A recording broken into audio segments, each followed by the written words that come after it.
다 내게 오라 내가 너희를 쉬게 하겠다라고 말씀하셨습니다. 여러분 예수 믿고 나면은 쉬워지지요? 쉼이 있지요? 예, 예수 믿고 나면은 참 쉼이 있습니다. 그런데 예수 믿고 나서 잘못 믿게 되면은 큰 짐을 하나 더 아주 무거운 것을 짊어지게 됩니다. 그 중에 하나가 기도입니다. 기도에 대해서 잘못 이해하게 되면은 기도만큼 무거운 짐이 없습니다. 왜 그래요? 성경에 더더구나 쉬지 말고 기도하라고 했으니 이거 정말 숨이 막히는 것 같지요? 쉬지 말고 기도해야 된다고 하니. 또 어떤 때는 금식하면서 기도하기도 하죠. 아이고 밥 굶는 거 힘든데. 또 어때요? 가끔 대표 기도가 돌아오잖아요. 여기 주일 일부 예배나 또 수요일이나 우리 성도들이 기도가 돌아오면 이것 때문에 며칠 동안 힘들어하고 또 썼다가 지우고 외우고. 여러분 예수님은 쉬게 하겠다고 그랬는데 잘못하면은 기도가 무거운 짐이 될 수 있습니다. 믿기 전에는 그 기도의 짐이 없었는데 예수 믿고 난 다음에 큰 짐이 될 수 있다니까요. 그래서 예수님께서는 우리에게 이렇게 기도해라라고 가르쳐주고 있습니다. 이대로 하면은 예수님께서 말씀하신 대로 아주 그 짐은 쉽고 가벼울 줄로 믿습니다. 자, 그럼 대체 어떻게 기도해야 되는가? 먼저 예수님께서 이것을 제자들에게 가르쳐주고 있습니다. 그러므로 너희는 이렇게 기도해라. 먼저 기도할 때 누구에게 기도하느냐? 그 하나님께 기도할 때 어떠한 관계에서 기도하느냐가 중요합니다. 그래서 맨 처음에 시작할 때 주기도문은 맨 처음에 시작이 하늘에 계신 우리 아버지여 그럽니다. 아버지여. 하늘에 계신 우리 아저씨요? 외삼촌이요? 아닙니다. 아저씨가 아닙니다. 아버지예요. 영어로도 보면 Our Father in Heaven. 하늘에 계신 우리 아버지여 라고 부탁하는 겁니다. 여러분 우리의 기도를 받으시는 분이 누구라고요? 사장님입니까? 그냥 왕입니까? 아버지예요. 아버지. 여러분 아버지에게 부탁할 때 어떻습니까? 두려운가요? 아니면 아버지와 대화하는 거 큰 짐입니까? 여러분 우리 하나님은 우리의 아버지이신 것을 믿으시기 바랍니다. 그래서 늘 기도할 때 아버지에게 아들이 기도한다. 아버지에게 딸이 기도한다. 이런 자세가 절대로 무너지면 안 됩니다. 여러분 아버지와 아들이 어떻게 얘기해요? 인자하신 아버지와 또 인자하기만 할 뿐만 아니라 능력도 굉장히 많은 분이에요. 그분에게 아들이 기도할 때 마음에 얼마나 기쁘겠습니까? 아버지에게 부탁하고 아버지께서는 그것에 대해서 좋은 것으로 줄게 믿어지니까. 그래서 우리 주기도문을 할 때는 사랑하는 아버지와 사랑받는 자녀가 기도하는 거구나. 이게 올바른 기도입니다. 여러분 만약에 이 기도를 놓치게 되면은 큰 짐이 됩니다. 무거운 짐이 돼요. 저는 어릴 때 큰 집에 가서 자주 묵었습니다. 큰아버지, 큰어머니가 저를 좀 각별히 많이 사랑을 해줘서요. 그래서 저를 큰 집에 가면은 못 가게 잡고 그래서 많이 자고 그랬는데 아침에 일찍 일어나 보면은요, 큰어머님은 저보다 더 일찍 일어나가지고 저는 새벽잠이 좀 주로 없다고 그랬잖아요. 근데도 큰어머님은 벌써 일어나가지고 정한수라고 그러죠. 물을 떠놓고 정말 다굴기 전에 되게 일어나가지고 먼저 그렇게 절을 합니다. 거기다가 절을 하고. 근데 가만히 이렇게 들어보면 뭘 가지고 주로 하냐면요, 우리 아들 어떻게 되게 해주시고 우리 딸 어떻게 되게 해주시고 올해 인삼 농사와 또 뭐 과수원도 잘 되게 해주시고 또 사업들 잘 되게 해주시고 뭐 자녀들 위해서 계속 이렇게 빌면서 비나이다 비나이다 그래요. 그래서 제가 이제 우리 큰어머님이 저렇게 우상숭배 저렇게 하는구나. 그런데 가만히 옆에서 보니까 한 번도 그 정한수를 떠놓고 비는데 욕도 안 하고 나쁜 말 안 하는 것 같아요. 도둑질 잘 되게 해주시고 뭐 이런 얘기는 안 하더라고요. 좋은 거 늘 얘기를 해요. 그런데 저희 어머님도 새벽에 기도를 하십니다. 저희 어머님도 새벽 기도 가서 기도하십니다. 저는 어머니를 따라서 어릴 때부터 초등학교 때부터 가끔 새벽 기도를 갔었거든요. 근데 어머니 기도하는 거 보면은 비슷해요. 비슷합니다. 앞에 조금 뭐가 좀 들어가는 게 있는데 하나님 아버지이란 말을 나가고 그 다음에 뭐 하나님 뭐 영광 받으세요 뭐 그런 거 뭐 얘기하는데 저는 그건 별로 저한테는 안 들어오더라고요. 근데 조금 지나고 나면은 영락없이 큰어머니 하는 거 똑같습니다. 큰어머니는 비나이다 비나이다 안 하는데 저희 어머니는 비나이다도 안 하고 그냥 우리 아들 공부 잘하게 해주시고 우리 아들 건강하게 해주시고 자녀들 위해서 기도하고 사업 잘 되게 해주고 보니까 거의 비슷해요. 그래서 저 어릴 때 생각에는 그 큰어머님은 물 떠놓는 거 하고 우리 어머니는 물 안 떠놓는 거. 그다음에 큰어머니는 그 장독대 있는 데서 하시고 우리 어머니는 교회 가서 하시고. 근데 비슷비슷합니다. 그래서 저는 어릴 때 뭐 기도는 다 같은가 보다라고 초등학교 때는 생각을 했었습니다. 그런데 조금 지나고 나서 보니까 너무 달라요. 오늘 예수님께서 가르쳐 주신 기도를 보면은 이게 올바른 기도구나라는 것을 알 수 있습니다. 자, 오늘 그 기도에 대해서 한번 말씀드려 보겠는데요. 예수님이 한 기도는 크게 우리 큰어머니하고 한 거하고 다른 게 뭐가 있냐면은 예수님 가르치신 기도는 두 개로 구성이 되어 있습니다. 큰어머니는 기도한 거는 그냥 한 개만 있고 예수님 가르치신 기도는 두 개예요. 저희 어머니도 보니까 이렇게 두 가지로 기도를 하더라고요. 자, 그 기도가 그럼 예수님께서 가르치신 기도 첫 번째는 어떤 바구니였었는가? 저희 큰어머니는 바구니 하나 있고 예수님 가르치신 건 바구니가 두 개였다고 그랬는데 예수님이 가르치신 기도는 뭐가 있는가? 첫 번째 예수님께서 가르치신 기도의 바구니에는요. 하늘에 계신 우리 아버지여 라고 얘기하고 나서 이름이 거룩히 여김을 받으시오며 또 나라의 마옵시며 뜻이 하늘에서 이루어진 것 같이 땅에서도 이루어지이다. 이겁니다.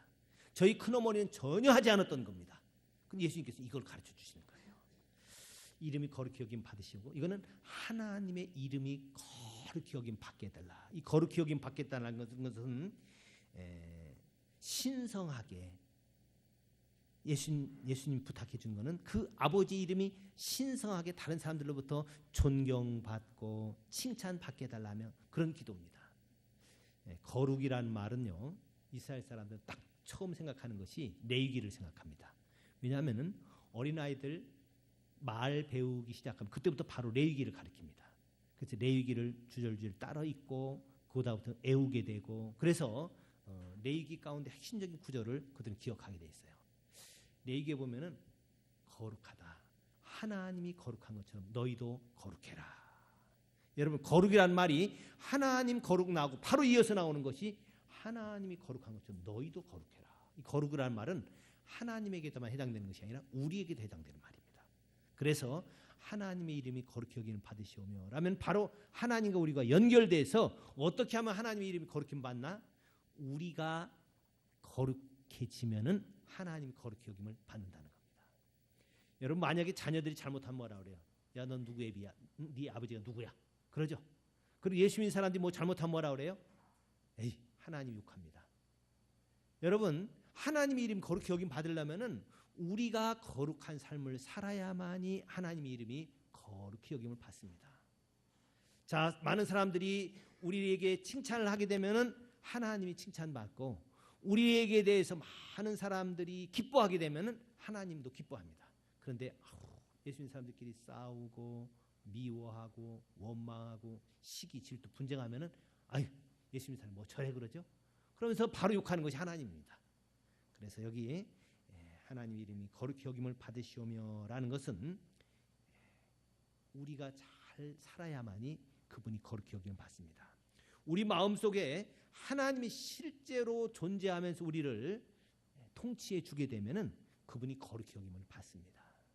그래서 첫 번째 이름 거룩히 여김을 받으시오며라는 것은 하나님 아버지 하나님께서 제 안에서 부활의 주님께서 성령님께서 나를 통치해 주셔서 이제 거룩한 삶을 나도 살게 해주시고 그래서 하나님의 이름이 거룩히 여김을 받으시오며 라는 것이 되어집니다. 두 번째는 예수님께서 나라 임하옵시며 라는 것을 한 바구니에 담아줬어요. 나라라는 것은 통치를 얘기하는 겁니다. 우리 한국은 지금 우리 국민들이 투표해가지고 박근혜 대통령한테 통치해줘라라고 얘기했잖아요. 그래서 우리가 그 권한을 다 그에게 줬습니다. 자, 그런데 북한은 누가 통치해 지금? 김정은이 통치하죠. 자, 북한은 통치를 김정은이 하니까 김정은의 나라가 이루어진 겁니다. 그런데 우리 한국은 지금 박근혜 대통령이 통치하는 나라가 이루어진 거예요. 자, 우리 이 나라는 누가 통치하냐 그겁니다.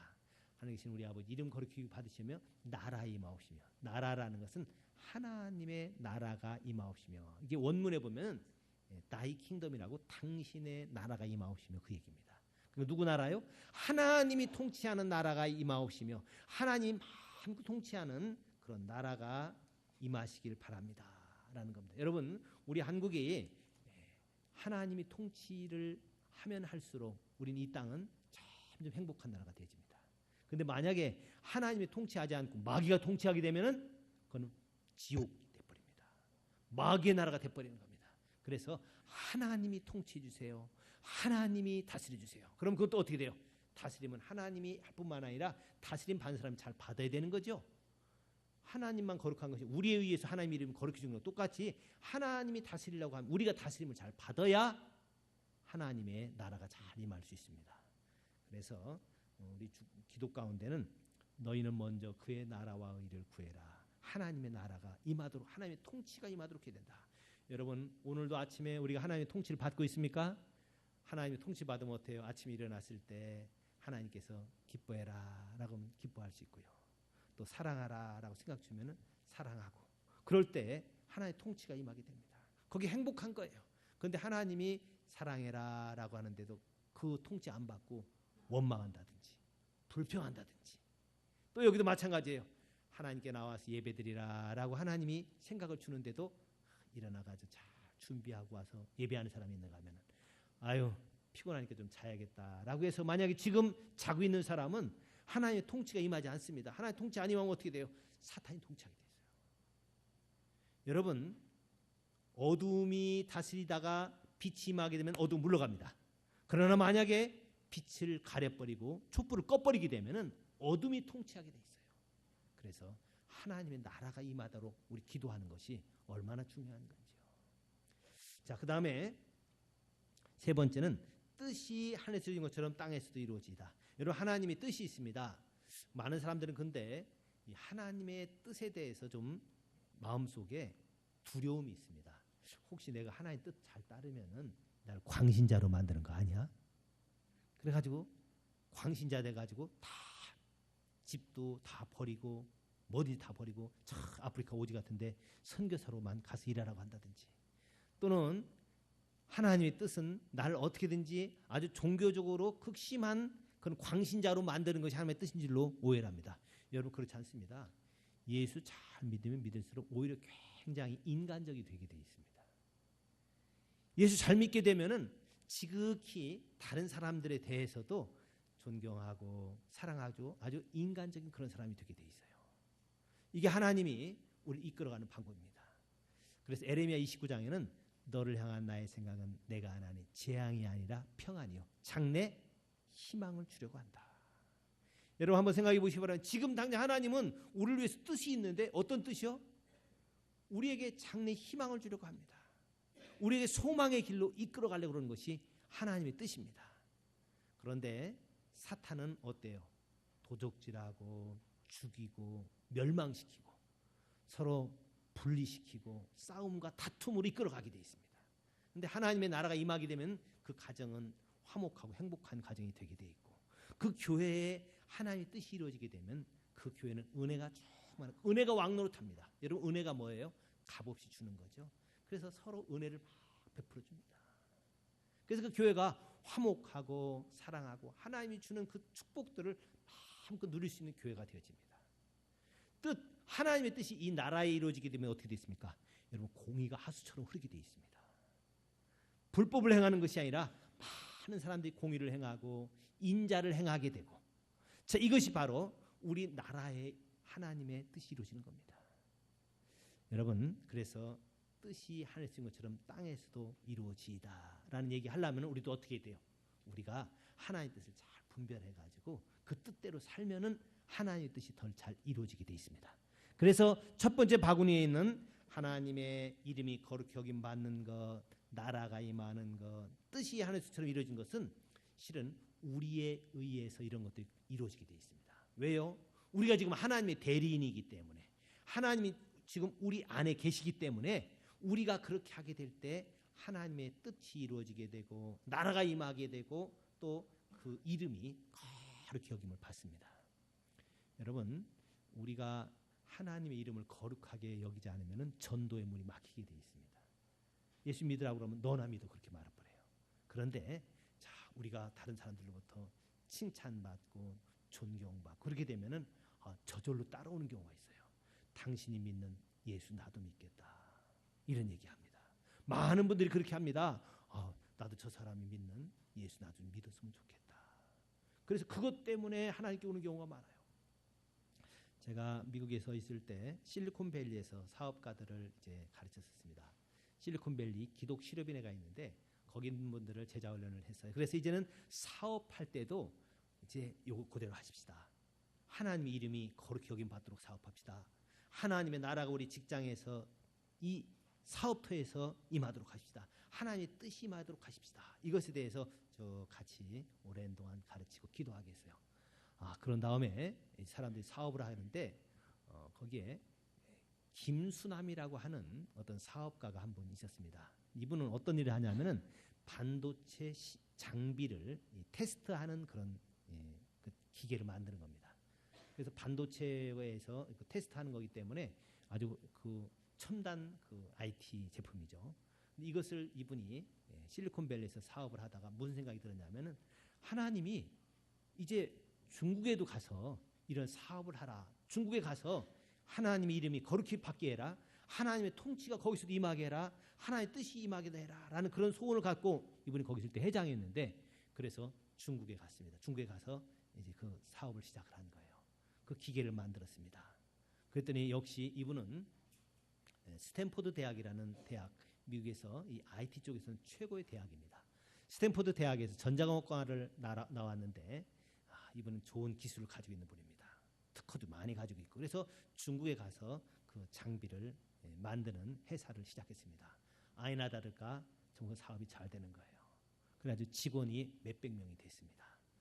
돈을 해마다 많이 버는데 중국에 그 반도체가 이제 조금씩 일어나기 시작하면서부터 사업이 잘 되는데 중국 전체의 반도체 시험 장비 중에서 90% 이상을 이분이 시장을 차지하게 됐습니다. 아주 잘 팔립니다. 돈을 많이 벌었어요. 그랬는데 이분이 돈을 미국으로 갖고 들어오질 않습니다. 보통 사업하는 사람들은 돈 벌면은 갖고 들어오잖아요. 투자하는 거 갖고 들어오는데 이분은 돈 안 갖고 들어옵니다. 저가 같이 얘기했거든요. 돈 벌어가지고 되도록이면 사업을 키워서 많은 고용 창출할 뿐만이 아니라 중국에서 벌어서 중국에 그 돈을 투자해 주라고. 직원들, 학생 자녀들 장학금도 주고 후생 복지도 잘해주고 그런 거 열심히 하라고. 한 5년 정도 지나서 돈이 회사에 많이 쌓이게 됐습니다. 그런데도 돈을 안 갖고 들어오니까 하루는 거기 격리 담당 부장이 얘기를 하더래요. 사장님, 이제 돈이 좀 이렇게 많이 쌓였으니까 이 미국으로 이것을 송금을 해드릴 때가 된 것 같습니다. 그랬더니 딱 뭐라고 얘기했냐면, 아닙니다. 나는 송금하지 않을 겁니다. 이 돈 가지고 나는 미국에서 지금 있는 회사만으로도 충분히 내가 먹고 살 수 있고 그거 그렇게 할 수 있습니다. 내가 여기 돈 얼마 처음에 가지고 올 때는 중국에서 사업해서 중국 많은 사람들을 먹여 살리고 함께 도우려고 나는 사업을 하는 겁니다. 처음엔 믿지 않더래요. 그런데도 계속 그렇게 살아가니까 회사에서 뭐라고 소문이 났냐면은 우리 김순환 사장님은 돈 벌어 가지고 우리나라 사람들 도우려고 사업을 한대 라고 소문이 퍼지기 시작했습니다. 얼마 지나고 나니까 사람들이 그러는 거예요. 대체 왜 그렇게 하는 거냐? 우리는 믿을 수가 없다고. 당신이 그렇게 사업하는 걸 믿을 수가 없다고. 이해할 수가 없다고 그랬대. 이분이 뭐라고 얘기했냐면, 하나님이 내가 중국 가서 이렇게 사업해서 당신들 도우라고 하나님 나에게 말씀하셨습니다. 그러고 나니까 그 직원들이 그 믿는 하나님 나도 믿고 싶다고. 예수 믿는 사람들은 나쁜 사람이고 나라를 뒤집으려고 하는 사람들이고 기독교인들은 아편이나 팔아먹고 나쁜 사람들인 줄 알았는데 기독교가 그런 거라니 몰랐다고 하면서 자기들끼리 쉬쉬쉬쉬 하면서 교회를 나가기 시작하는데요. 몇 년 더 지나고 나니까 그 직원들 가운데 절반 이상이 교회를 다 다닌답니다. 여러분 그것을 통해서 하나님의 이름이 거룩히 여김 받는 거예요. 그분이 하나님의 대신 그 중국을 통치하게 된 겁니다. 또 그분이 하나님의 뜻을 거기에다가 보여준 겁니다. 여러분 우리가 어떻게 하냐에 따라서 이게 세 가지가 그대로 이루어지게 되어 있습니다. 이거를 위해서 기도하라는 거예요. 이게 기도의 제목입니다. 그 다음 두 번째 바구니에 있는 것은 오늘날 우리에게 일용할 양식을 주옵시고 라는 겁니다. 그 다음에 우리가 우리 죄진 자를 사진 것처럼 우리 죄를 사해달라는 것, 우리가 시험에 들지 않게 해달라는 것, 악에 빠지지 않게 해달라. 이 두 번째 바구니였는데 자세하게 또 말씀드립니다. 이 오늘날 우리에게 일용할 양식을 주시옵고. 여러분 일용할 양식이 뭐겠습니까? 일용할 양식. 우리에게 필요한 것들이 있죠. 먹는 것, 입는 것, 그 다음에 주거생활. 이런 전부 다 우리에게 필요한 것들입니다. 그래서 일용할 양식을 주옵시고라는 것은 쌀만 달라는 것이 아니라 우리 의식주 전체 모든 것들을 다 얘기합니다. 더 나아가서는 우리 일용할 양식이라는 것에 필요한 것은 실은 영적인 양식도 필요한 겁니다. 우리에게 필요한 모든 것들을 이렇게 주옵소서라고 기도를 하는데 여기 일용할 양식 우리에게입니다. 나에게만 아니에요. 어떤 사람은 이상하다. 오늘 나에게 일용할 양식을 주옵시고 라고가 되어 있지 않고 왜 우리에게라고 되어 있을까? 여러분 아주 중요한 겁니다. 우리 나만 잘 먹고 잘 사는 것을 하나님이 원하는 것이 아니라 우리 경제 공동체 전체가 잘 살기를 원합니다. 자, 먼저 경제적인 연대감이 어느 정도 있잖아요. 다른데 어떤 사람들은 경제적인 연대감이 자기 혼자만 있는 사람이 있어요. 부부간에도 없어요. 그래서 부부끼리도 돈 주고 받을 때 차용증서 쓰라고 합니다. 비자금 따로 챙기고 여러분 비자금 남자들 따로 챙기면 안 됩니다. 여자들도 자기 돈이 자기 것이 아니라 부부가 같이 경제적인 연대감을 가져야 되죠. 물론 요새는 좀 이상해져 가지고 결혼하기 전에부터 아예 그것을 쓰고 하는 결혼도 있다고 하더라고요. 재산이 좀 있으면은 서로 상속받은 것은 타치하지 않기로. 처갓집 거는 내 거, 시집 거는 당신 거. 그렇게 서로 상관하지 않으려고. 여러분 그것은 올바른 것 아닙니다. 부부간의 경제적인 연대감이 하나 돼. 그래서 아주 기본적으로 부부간에 하나 될 뿐만 아니라 더 나아가서는 어때요? 그 가족끼리도 하나가 돼야 됩니다. 성경에 가족, 친척을 돌아보지 않으면 믿음을 배반했다라고 이야기를 합니다. 이것은 뭡니까? 우리 경제적인 것도 자기 혼자만 잘 먹고 잘 살면 되는 것이 아니라 온 가족을 함께 돌봐야 됩니다. 그래서 집안 식구들뿐만 아니라 사촌, 집안들 경제적 어려운 사람이 있으면 그 사람 도와야 됩니다. 이게 경제적인 원리인데 우리 교회에서도 그래서 구제할 때 어떤 원리로 하라고 됐냐면요. 아무나 가난하다 그냥 도와주라고 안 돼 있습니다. 먼저 집안에서 도우라고 돼 있어요. 집안이 도와줘야 됩니다. 그래서 저는 여기 가끔 우리 교회 노숙자 같은 사람이 오면은 같이 얘기해 주면서 묻습니다. 집안이 어디 있습니까? 부모들은 어디 있습니까? 이런 것 같은 물어봐요. 그래서 어떤 사람은 가출한 사람이 가끔 있더라고요. 그럼 집으로 돌아가라고 얘기합니다. 원래 집안에서 돌보게 돼 있어요. 집안에서 돌본 다음에 그래도 집안에 돌볼 사람이 없을 경우 과부들을 돌봐라라고 성경에 돼 있습니다. 그래서 집안에서 먼저 도와야 되는데 자 그래서 우리에게 물질을 주는 것은 자기 한 사람만을 위해서가 아니라 가족들 다 돌보라는 거고 더 나아가서는 우리 주변에 있는 이웃들까지 돌보라고 하나님이 우리에게 물질을 맡겨주신 겁니다. 여러분 하나님께서 우리에게 물질을 주실 때는 자, 이 땅에 동안 이렇게 일용할 양식으로 다른 많은 사람들 도우며 함께 살으라고 준 거지 절대 나만을 위해서 준 게 아니라는 것을 알 수 있는 것은요. 우리가 죽을 때 자기가 가지고 있는 지식과 자기가 가지고 있는 감정과 이런 것 같은 가지고 갑니다. 그래서 죽고 난 다음에도 저 하늘나라 가면은 부자와 나사로처럼 다 알 수 있어요. 거기 형제가 있다는 것도 알게 되고 다 알 수 있습니다. 그런데 죽을 때 못 가져가는 게 있어요. 뭘 못 가져가나요? 돈을 못 가져갑니다. 아무리 재벌이라고 하더라도 돈은 죽을 때 못 가져가게 돼 있어요. 어떤 사람들은 뭐 수위에다 돈 넣어주고 그러는데 그 아무 소용 없는 겁니다. 빚이 있어도 아무 소용이 없어요. 그냥 가는 거예요.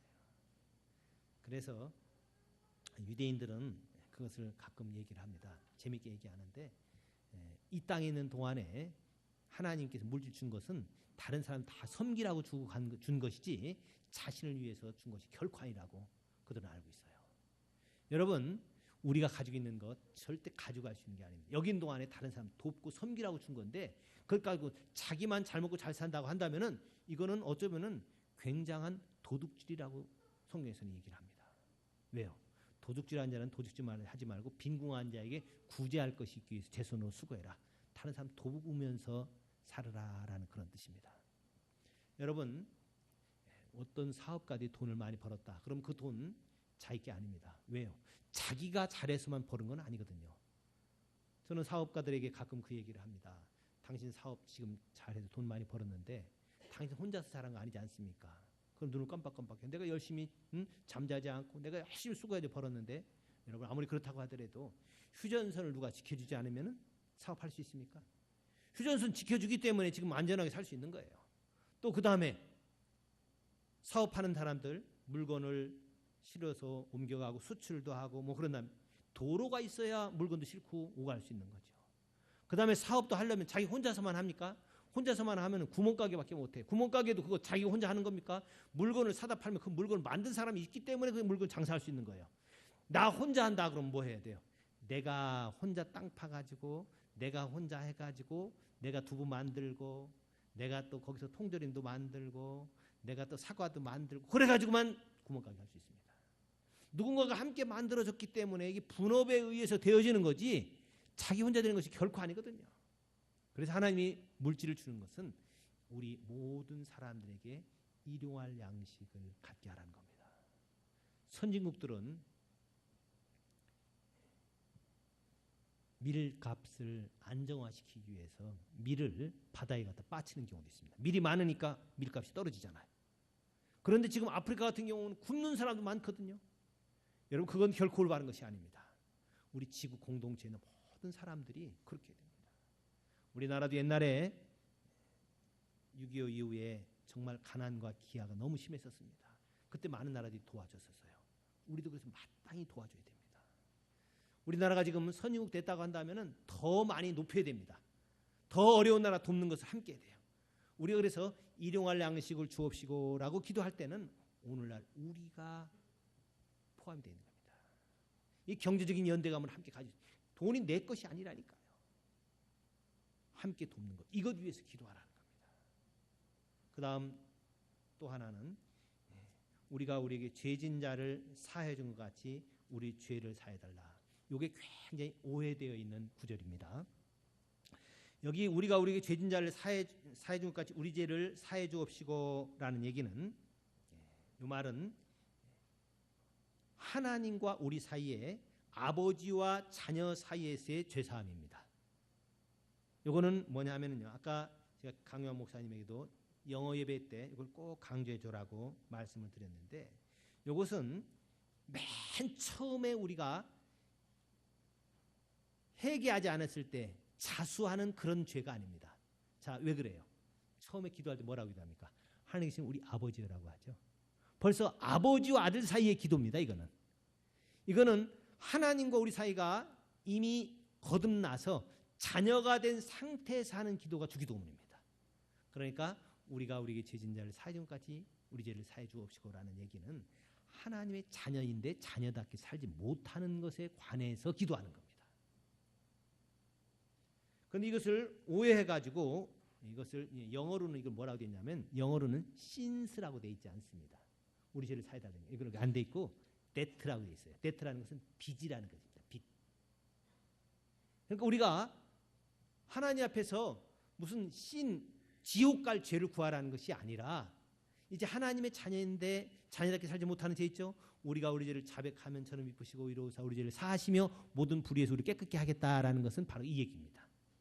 하나님의 자녀가 된 상태에서 이야기입니다. 자, 간첩이 북한에서 통치받고 있다가 남한으로 내려왔습니다. 그런데 자, 남한에 와가지고 보니까 북한에서는 맨 거지들만 산다고 그랬는데 보니까 아니잖아요. 잘 살잖아요. 내가 속았구나 생각해가지고 자수해서 광명찾자 해가지고 그거 보고서 경찰서에 가가지고 자수했습니다. 자, 자수하고 나니까 어떻게 완전히 용서해줬죠. 이제는 북한이 통치받는 것이 아니라 남한이 통치받게 된 겁니다. 남한이 이제 백성이 된 겁니다. 남한이 국민이 된 거예요. 자, 그런 다음에 이제 이 땅에서 국민을 살아가는 동안에 죄를 지을 수 있어요. 뭘 범할 수 있습니까? 신호등 어기고 횡단보도 잘못 건너간다든지, 국민으로서 세금을 내야 되는데 세금을 안 낸다든지, 또 그 다음에 우리나라 지금 의무교육이 있죠. 중학교까지는 지금 의무교육으로 되어 있습니다. 반드시 자녀들을 교육시켜야 되게 되어 있습니다. 그런데 자녀를 교육 안 시켰다. 그러면 그것이 죄가 됩니다.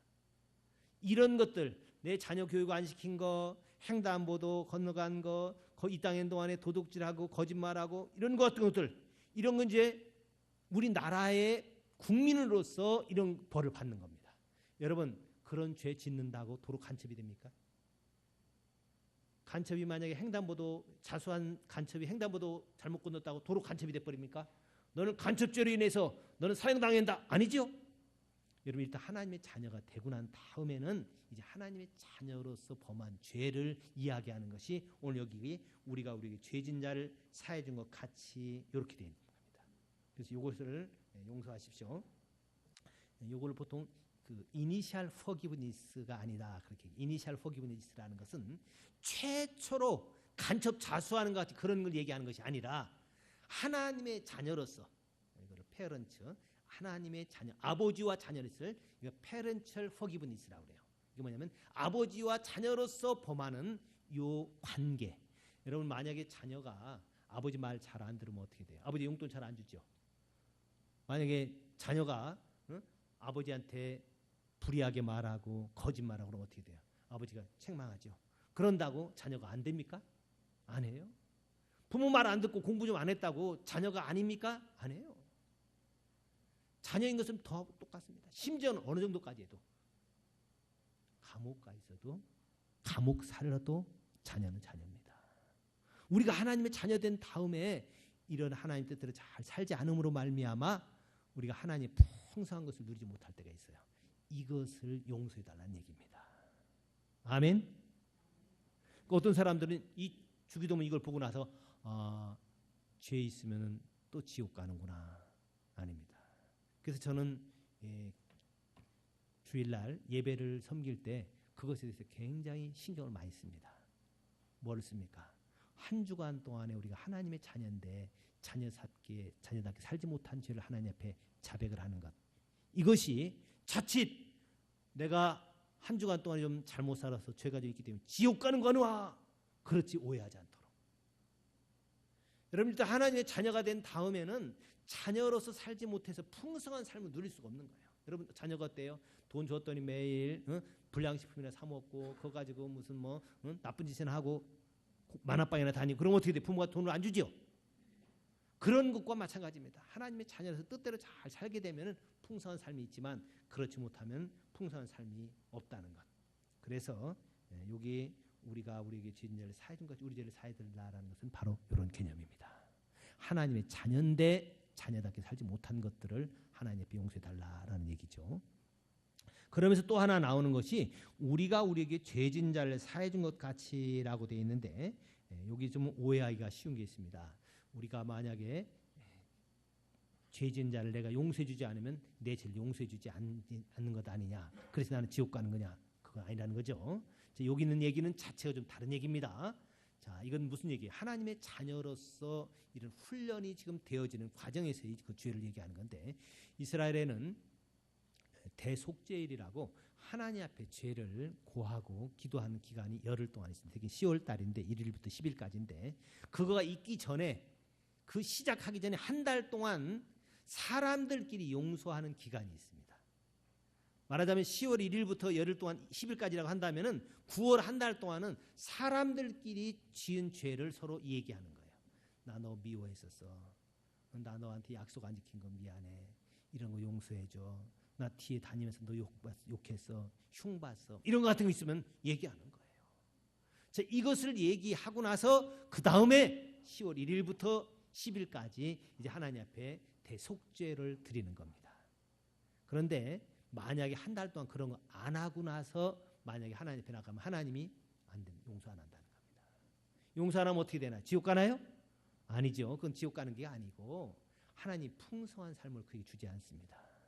하나님께 축복을 많이 안 해준다는 얘기입니다.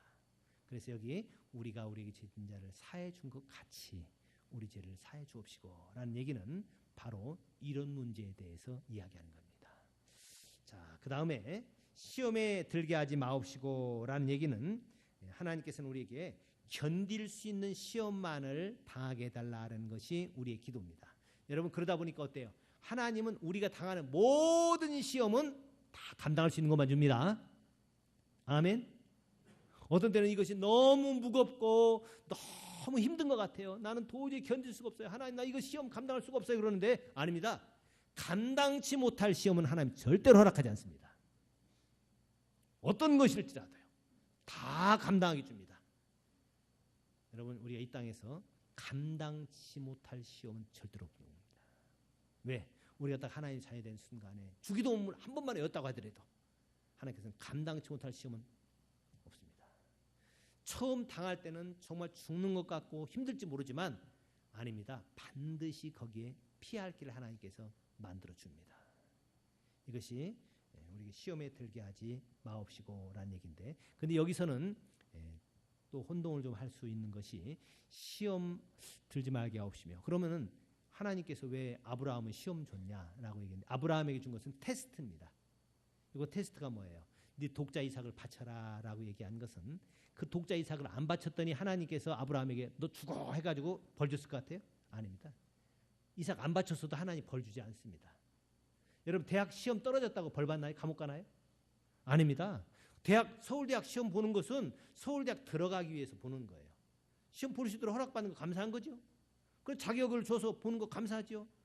자, 그래서 이 시험은, 하나님이 주시는 우리에게 시험은 우리에게 승진과 축복을 주기 위해서 있는 시험이고, 마귀가 주는 시험은 우리를 망하게 하는 겁니다. 마귀가 우리에게 죄짓게 해서 그것을 인하여 멸망시키기 위해서 하는 겁니다. 그래서 우리가 시험에 들지 말게 하옵시고 하는 것은 마귀가 우리를 그렇게 해서 넘어뜨리는 그런 시험에 빠지지 않게 해달라는 얘기지, 빠지지 않는 게 뭐예요? 완전히 거기서 지지 않게 해달라고 하는 기도입니다. 우리는 기도할 때 하나님이 혹시 테스트를 줬는데도 이것도 사탄이 한 거 아닌가라고 오해를 하지 마시기 바랍니다. 하나님께서 우리 축복하기 위해서 독자 이삭을 바쳐라 라고 얘기할 때는 이삭을 바치고 나니까 그 이삭을 통해서 하늘의 별처럼 땅의 모래처럼 큰 축복을 주게 되고, 그 혈통을 통해서 예수님이 이 땅에 오시는 귀한 축복이 있었습니다. 그러나 마귀가 주는 시험은 뭐겠습니까? 마귀가는 아마 아브라함에게 시험을 한다면 이런 식으로 했을 겁니다. 네 조카가 때문에 네 재산이 나눠질 수 있으니까 조카를 죽여. 이건 마귀가 하는 겁니다. 여러분, 하나님께서는 그런 거 하지 않아요. 하나님께서는 절대로 그런 거 하지 않습니다. 그래서 하나님께서는 시험을 해도 반드시 뒤에 예비해 놓은 게 있잖아요. 하나님께서는 뒤에 예비해 놓은 어린 양이 따로 준비되어 있습니다. 여호와 이레로 준비해 놓은 게 있어요. 그래서 끝까지 가보면 분명히 하나님께 주신 것과 사탄이 준 것을 구별할 수 있습니다. 여러분, 하나님께 주시는 축복의 테스트에는 합격하시고 마귀가 주는 시험에는 넘어지지만은 저와 여러분 되시기 바랍니다. 예. 그 다음에 악에게 빠지지 않게 해달라라는 것은 이것도 역시 악한 영들의 그런 역사입니다. 이런 것이 있어요. 내가 멸망당하지 않게 해달라고 하는 기도입니다.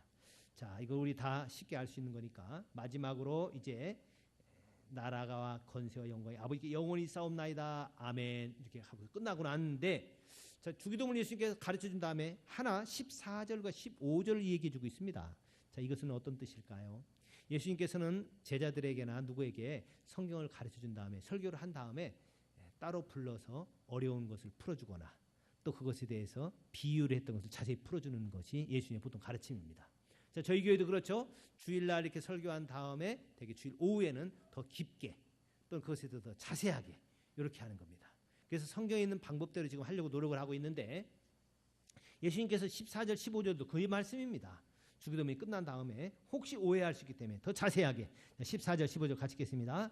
너희가 사람의 잘못을 용서하면 너희 하늘 아버지께서도 너희 잘못을 용서하시려니와 너희가 사람의 잘못을 용서하지 아니하면 너희 아버지께서도 너희 잘못을 용서하지 아니하시리라. 예, 요거는 12절과 좀 관계된 겁니다. 12절에 우리가 우리에게 죄진 자를 사하여 준 것 같이 우리 죄를 사하여 주옵시고 라는 얘기과 같이 연결된 건데 14절은 너희가 사람의 잘못을 용서하면 너희 하늘 아버지께서 너희 잘못을 용서해 준다. 이것에 관계된 것은 그래서 이스라엘에는 속죄제와 속건제가 있습니다. 한번 따라해 볼까요? 속죄제. 속죄제는 우리가 지은 죄를 하나님 앞에 얘기하는 겁니다. 근데 속건제는 내가 하나님 앞에서는 물론이겠지만 사람에게 잘못한 것에 대해서 해결하는 것이 속건제입니다. 자, 제가 한번 비유를 들어보겠습니다. 우리나라에 지금 외국인 근로자들이 와서 일을 하고 있습니다. 그런데 어떤 때는 기업들이 어려울 수 있죠. 어려우니까 가끔 어떤 사람들은 외국인 근로자들 가운데 불법으로 우리나라에 있는 사람들 돈을 안 주는 경우가 가끔 있습니다. 그래서 신문에 나오는 경우가 있어요. 일부러 그래서 그것을 가지고 불법으로 임금을 주지 않으니까 그 사람이 가서 노동부에 가서 고발하면 되는데 불법으로 있다 보니까 고발을 못해. 왜냐하면 고발하게 되면 또 추방시켜버리거든요. 그것이 약점이 돼가지고 그걸 딱 잡고 있는 경우가 있습니다. 요거는 하나님 앞에서 큰 죄입니다. 본인 알고도 그렇게 했으니까. 이것은 하나님 앞에 용서받으려면요. 소를 잡거나 양을 잡거나 해가지고 속죄죄를 하나님 앞에 속죄 제사를 드려야 됩니다. 그런데 사장이 외국인 근로자하고 일하는데 근로자가 일한 것에 대해서 시간을 잘못 체크했어요. 그래서 5시까지만 일한 줄 알았어요. 그래가지고 5시까지 일했다고 월급을 줬는데 얼마 지난 다음에 그 사람이 얘기해요. 아닙니다. 저는 그때 1시간 더 일했습니다. 6시까지 일했기 때문에 그 시간의 수당을 줘야 됩니다라고 했는데 아니야, 당신 5시까지 했어. 그래서 그렇게 해가지고 그냥 끝났는데 한참 지나고 나서 보니까 그 사람이 6시까지 일한 것을 본인이 알게 됐어요. 왜? 누가 그때 같이 일했다는 겁니다. 자기도 6시까지 일해서 자기도 그때 시간의 수당을 받았는데 그 사람도 일했는데 사장님이 그거를 믿어주지 않아가지고 그런 겁니다. 듣고 나니까 어때요? 내가 잘못했구나. 자, 이럴 때는 어떻게 돼요? 하나님, 나 잘못했습니다. 내가 그 사람 임금을 떼어먹었습니다. 용서해 주세요. 그냥 그렇게만 한다고 되나요? 그 사람 임금을 줘야 됩니다. 그게 바로 속건제예요. 그래서 사람에게 범한 것을 요거 해야만 하나님이 용서해 준다. 그런 개념입니다. 그래서 지금 14절 15절은 너희가 사람의 잘못 용서하면 너희 하나님께서도 너희 잘못을 용서하시려는 거야. 사람의 잘못을 용서하지 아니하면 너희 아버지께서도 너희 잘못을 용서하지 않으리라. 그래서 우리 서로 이런 것들이 있으면은 잘못했다고 하면 서로 용서하고 또 용서도 받고 그렇게 하라는 겁니다. 그러니까 뭐예요? 서로 용서하면서 이제 하나님 앞에 나아가야 된다. 이것이 주기도문 가운데 굉장히 중요한 겁니다. 그러니까 우리 주기도문을 외우는 사람들은 어떻게 돼요? 사람들끼리 잘못한 게 있으면 어떤 심한 거라도 용서할 수 있는 거예요. 여러분, 교회 안에서 용서 못할 것이 뭐 있습니까? 우리 세상에 있는 사람들 가운데 용서 못할 것은 하나도 없어요. 왜? 지옥 갈 죄도 용서받았는데 이 땅에도 어떤 죄도 용서받을 수 있어요. 우리 예수 믿는 사람들 가운데 하나, 이거는 괜찮지요라는 경우가 있어요. 뭐냐면은 성경에 이혼할 때 뭐는 이혼해도 된다라고 돼 있어요. 배우자가 부정한 죄를 지었을 때는 그땐 이혼해도 된다라고 예수님이 돼 있어요. 그거는 꼭 이혼하라는 얘기가 아닙니다. 만약에 배우자가 성적인 그런 부정한 죄를 저질 거더라도 반드시 이혼해라라는 것이 아니라 그때는 이혼해도 어쩔 수 없다. 원칙은 뭐예요? 용서하라는 거예요. 용서해라. 그러나 도저히 용서할 수 없거들랑 그리고 배우자가 계속 그 죄를 짓거들랑 계속 그 죄를 짓거들면 그때는 이혼이 된다는 거예요. 근데 전에 한번 죄를 지었는데 잠깐 바람을 폈는데 아우 잘못했어요. 나 다시는 안 그럴게요. 그럼 어떻게 돼요? 반드시 용서해야 돼요. 그거 꼬투리 잡아가지고 이혼하면 안 됩니다. 우리 교회 안에서 이거 굉장히 중요한 거예요. 사람들이 천주교가 좀 부족한 게 많다고 그러는데 전 천주교에 대해서 부족한 건 많지만 그들이 잘하는 건 잘한다고 인정해야 됩니다. 나는 천주교가 피임하지 말게 하는 거 나 그거 잘한다고 생각해요. 천주교는 낙태 못하게 돼 있습니다. 낙태 못하게 돼 있어요. 심지어는 피임도 하지 말라는 거예요. 그거 이제 우리도 따라야 됩니다. 그래서 우리 교인들도 피임하지 말아요. 저는 이거 몰라가지고 제가 애 둘만 낳고서 예비군 훈련 가가지고 남자들 그 정관 수술을 해야 된다. 그냥 순진하게 했어요. 그래갖고 뭐 둘만 낳아 잘 기르자 그래가지고 그게 우리 나라가 땅이 너무 많아지면 뭐 그렇다 그래가지고 제가 그것을 알고서 그냥 제가 정관 수술했는데 그거 되게 큰 죄예요. 잘못한 거예요. 그렇게 하면 안 될 거예요. 천주교는 또 뭐라고 돼 있냐면요. 이혼을 하게 되면은 이혼한 사람들은요. 그 성례식에 참석할 수가 없습니다. 뭐 참석 못해요? 성찬식 참석 못합니다. 성찬식 떡과 포도주를 받을 수가 없어요. 어떻게 할 때나만 받아야 되냐 그러면 이것은 정당했습니다. 배우자가 죄를 계속 지었습니다. 계속 지었습니다. 그래서 나는 이혼한 겁니다. 그런 경우는 천주교회 내에 있는 재판부에서 너는 정당했다. 너는 성찬해도 된다. 그거 성찬식 참석해 줍니다. 안 그러면은 성찬식 참석할 수가 없어요. 여러분 미사 참석할 때마다 천주교는 성찬식 하거든요. 근데 남 먹는 거 계속 침 흘리면서 구경만 한다. 이거 비극입니다. 못 견딥니다. 또 뭐도 못 해주냐. 고해성사도 안 받아줘요. 고해성사도 안 받아줍니다. 저는 우리 개신교도 거기에 대해 그렇게 해야 된다고 생각해요. 하여튼 계속 범하는 죄 있죠. 응? 그냥 마르고 닳도록 계속 짓는 거 가지고 그냥 작은 마늘 하나 두고서 죄 지내다. 그런 경우는 이혼해야 됩니다. 그런데 잠깐 부지 중에 실수한 경우는 용서해야 돼요. 여러분 성경에 이게 바로 이 개념입니다. 그래서 우리 이 땅에 있는 동안에 용서 못할 거는 아무것도 없습니다. 다 용서해야 돼요. 그런데 우리 교회들이 이상하게 용서를 잘하지 않아요. 교인들끼리 용서하지 않아요. 또 책망해주고 떼치 책망해주고 그거 바로 잡고 받아들이고 또 그것에 대해서 용서도 받고 용서도 해주고 그래야 되는데 기독교인들 가운데 이 원리를 잘 몰라서 나는 용서할 수 없어 라고 하면서 용서 안 하는 경우가 있는데 그러면 안 됩니다. 우리 따라해 봅시다. 용서할 수 있어. 뭐든지 용서할 수 있어. 제가 전에 미국에 갔었을 때 제 손자가 지네 이모가 저한테 조금 책망을 했더니 용서할 수 없어. 용서할 수 없어. 3살짜리 그러더라고요. 그 3살짜리니까 하는 거예요. 용서할 수 없어. 용서할 수 없어 그러더라고요. 아닙니다. 바뀌어야 됩니다. 용서할 수 있어. 용서할 수 있어. 주 안에서는 뭐든 용서할 수 있습니다. 그래서 우리 교인들 가운데 이 용서 개념을 올바로 아는 것, 그래서 주기도문을 올바로 아는 것 대단히 중요합니다. 이제 말씀을 마치도록 하겠습니다. 우리 기도 오래 안 해도 됩니다. 주기도문 한 번 하는데 1분 걸립니다. 1분. 몇 분요? 1분 걸립니다. 그래서 1분만이라도 이렇게 기도하면 되고 그 다음에 또 성경에 1시 동안도 깨어있을 수 없더냐라고 되어 있어요. 영어 성경에 보면 1시간 동안 1 hour라고 되어 있습니다. 1시간 동안도 깨어있을 수 없다. 이거는 1시간 동안 기도할 수 없느냐가 아니고 1시간 동안 깨어있을 수 없느냐는 얘기지 여러분 기도 꼭 1시간 하라는 건 아닙니다. 주기도문 1분이면 돼요. 그럼 어때요? 그럼 1분만 하면 되는구나. 예, 좋습니다. 1분밖에 안 하는 분 그럼 1분 해도 괜찮습니다. 그거만 해도 괜찮아요. 바쁠 때는 1분 통화도 괜찮습니다. 근데 여러분 어때요? 여러분들 핸드폰이 하루에 1분씩밖에 통화 안 되는 핸드폰을 원합니까? 하루 종일 24시간 통화할 수 있는 핸드폰을 원합니까? 24시간 할 수 있는 핸드폰이 좋은 거잖아요. 어떤 사람은 하나님 앞에 1분간만 기도하려는 사람이 있어요. 여러분 24시간 기도해도 됩니다. 그래서 제가 아는 어떤 분은 하루에 주기도문을 1000번씩 해요. 참 우리 아버지 이런 그렇게 여기 시험 받으신다고. 근데 주기도문 하다 보면요 이상하게 사탄 도망가 버린대요. 주기도문 하게 되면 마음이 평안해진답니다. 주기도문 하게 되면은 그렇게 마음도 안정이 되고 평안을 지켜진답니다.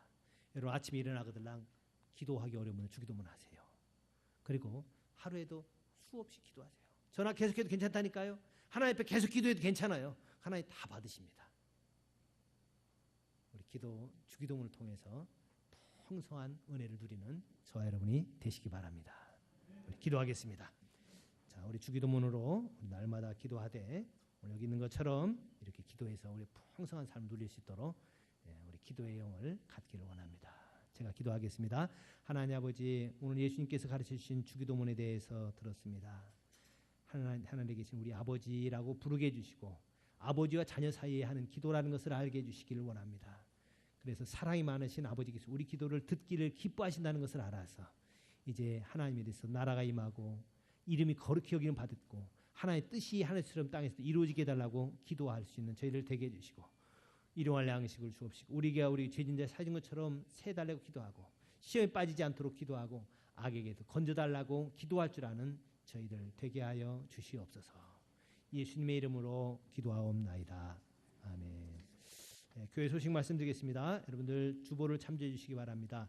오늘 오후 예배 2시 때부터 전도회별로 또 학생과 청년들도 우리 말씀 축제를 합니다. 마가복음과 요한복음을 주제로 거기서 이야기도 하고 또 암송도 하고 드라마도 하고 춤도 추고 이런 거 할 건데 각 부서별로 준비해서 참여하시길 바랍니다. 그리고 여기 꼴찌한 팀들은 1등한 팀에게 자기들이 상을 주는 겁니다. 자, 청년부 수양회를 이틀 걸쳐서 마쳤습니다. 제가 얘기 들어보니까 우리 교회 세워진 이후로 청년부 수련회가 최초로 되어진 거라네요. 참 감사합니다.